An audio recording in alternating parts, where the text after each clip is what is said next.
Welcome to This Week Health Community. My name is Bill Russell. I'm a former CIO for a 16-hospital system and creator of This Week Health, a set of channels dedicated to keeping health IT staff current and engaged.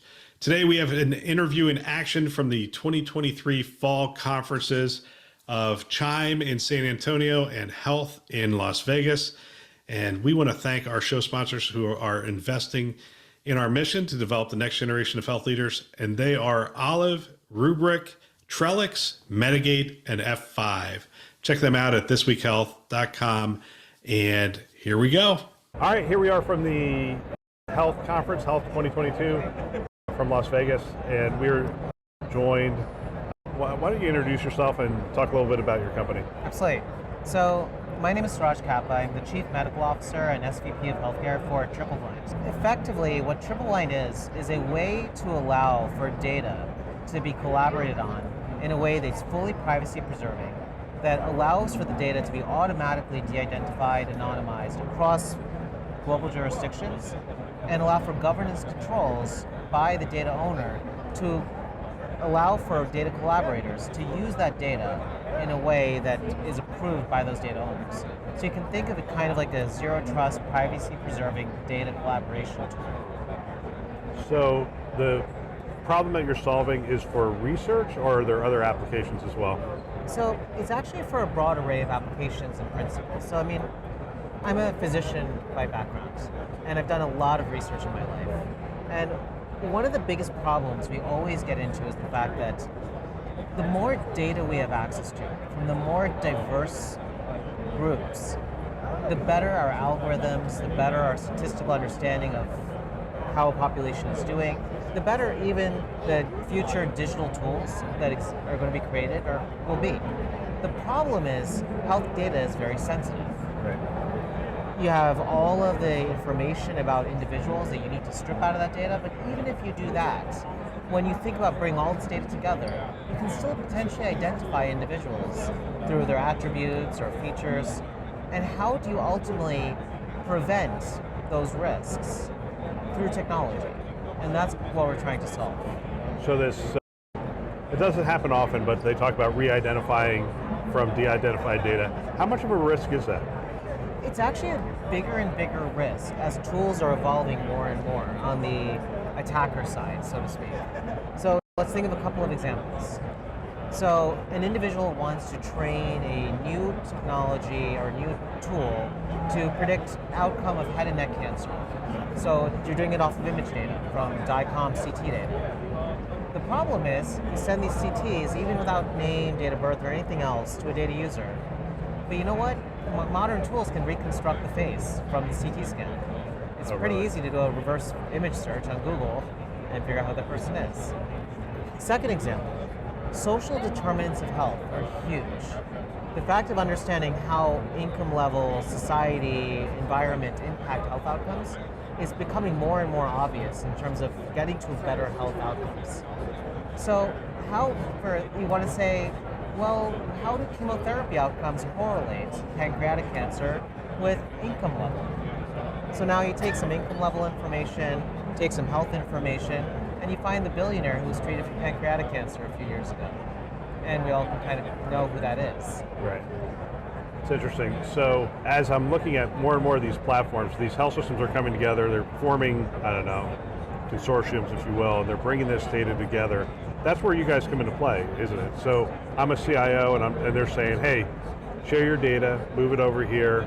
But I have to, anytime I'm moving it outside of the four walls, I have to be very concerned. Is that pretty much where you guys sit? Exactly, because we have to remember, if we think about all, for example, of data breaches and other issues of data that have occurred over the last decade, really, especially as this digital enablement has become more and more of a focus in healthcare, every single time you send some of your data, even say you strip the name and date of birth and all that stuff, there's a risk of that data being breached. You're dependent on that other company's IT structures.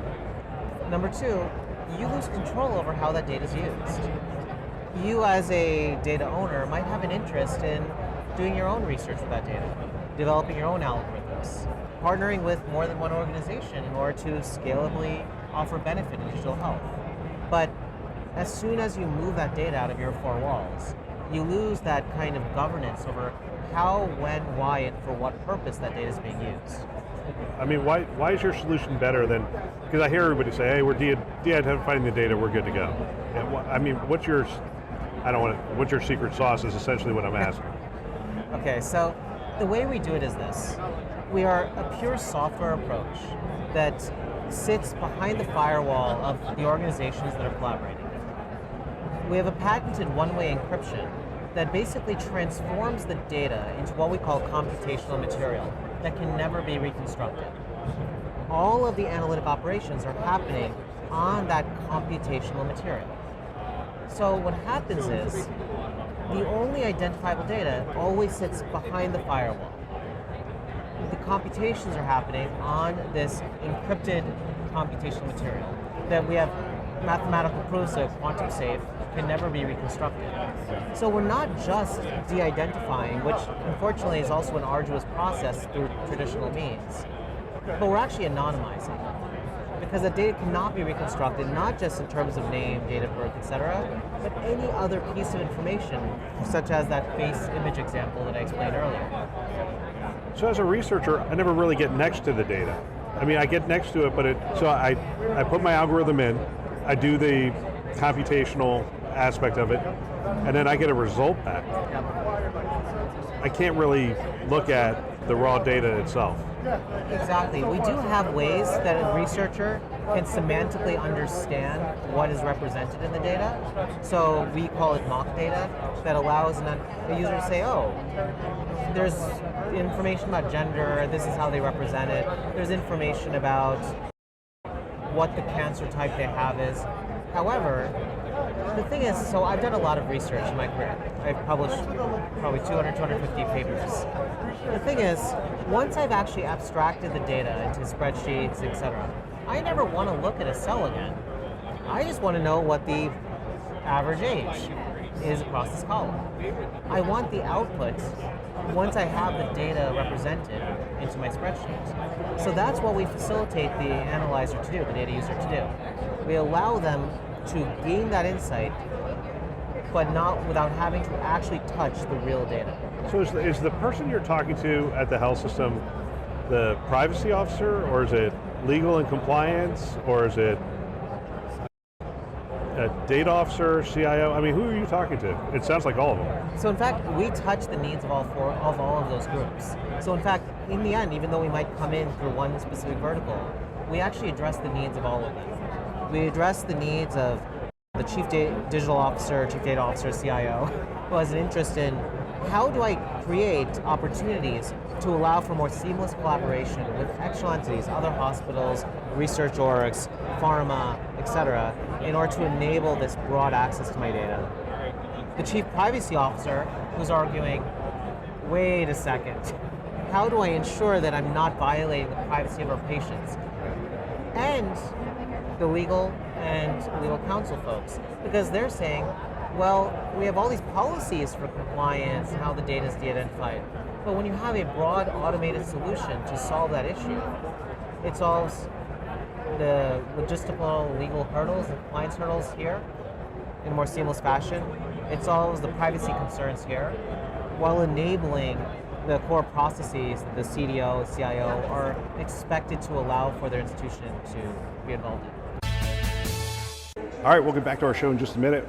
We have a webinar coming up on December 7th, and I'm looking forward to that webinar.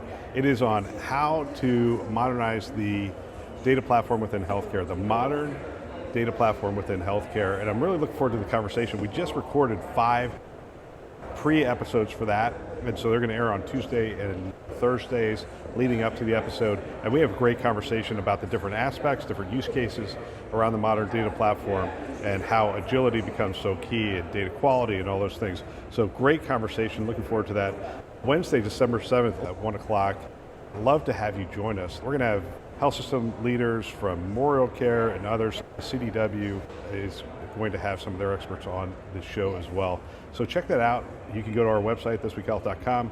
Top right-hand corner, you'll see the upcoming webinars. Love to have you be a part of it. If you have a question coming into it, one of the things we do is we collect the questions in the sign-up form. because we want to make sure that we incorporate that into the discussion. So hope to see you there. Now back to the show. Are you able to talk about use cases and wins at this point? Absolutely. So where we find the key use cases are, and I'll give kind of examples and show how they might correlate. So one of our main investors is Mayo Clinic. And why would they invest in us? The reason is Mayo Clinic actually made a huge pivot towards this idea of a Mayo platform, externally facing opportunity to enable data to grow and scale digital health. So we're exploring how systems like this can enable not just this automatic de-identification, but actually the ability to enable data in a federated approach to allow consumers, digital health companies like we see all around us at HLTH, to validate their assets, to validate their algorithms against the data.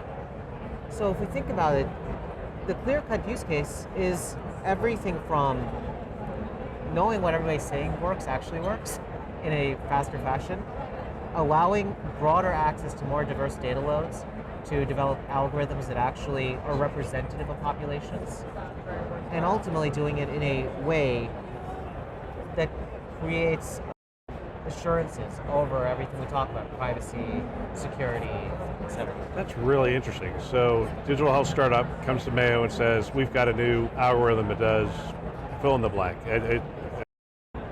And essentially you give them a platform where they can validate that without ever exposing the Mayo data, without ever... Yeah, and that's like a Mayo example, like which we're exploring. However, it's actually much more broad-based, because if you think about it, great. Now Mayo, because they want to bring in this new cool tool, and they know it's going to work on their population. But say I live in Philadelphia. Now Temple University, a very different population, wants to validate the same tool. The tool is never trained on their population. They don't want to just deploy it and run into errors and inaccuracy that can actually negatively impact the population. So when you think about this idea of being able to more rapidly validate and directly validate on your population, so you know it's going to work the way they say it's going to work, we avoid all the problems people worry about in AI: bias, inappropriate training populations, etc. It was interesting. We had a conversation earlier this year with Michael Pfeffer, Dr. Pfeffer from Stanford, and one of the things he was saying is, he said, these national models for data, he said, I think we're going to have to throw them all out. He goes, my data set from 8 o'clock at night to 7 o'clock in the morning, same population, is completely different than my data set from 8 o'clock in the morning to 7 o'clock at night at the same hospital. He goes, so the data has to be local. It has to be validated on local models, local data, local populations, and even then, you have to understand the nuances of the data that you're looking at. Exactly. It's really fascinating. I love this, especially we've had a couple conversations at the health conference about the foundation of trust. And we've had some breaches, we've had a fair number of breaches and whatnot. It's so important to establish that foundation of trust. And I also worry about these large amalgamations of healthcare data, and are we going to be able to protect them? Because my data's in there. Yeah, exactly. Yeah, so, hey, I want to thank you for your time. Absolutely. Fantastic conversation. It was wonderful meeting you. Another great interview. I want to thank everybody who spent time with us at the conferences. I love hearing from people on the front lines, and it is phenomenal that they have taken the time to share their wisdom and experience with the community, which is greatly appreciated.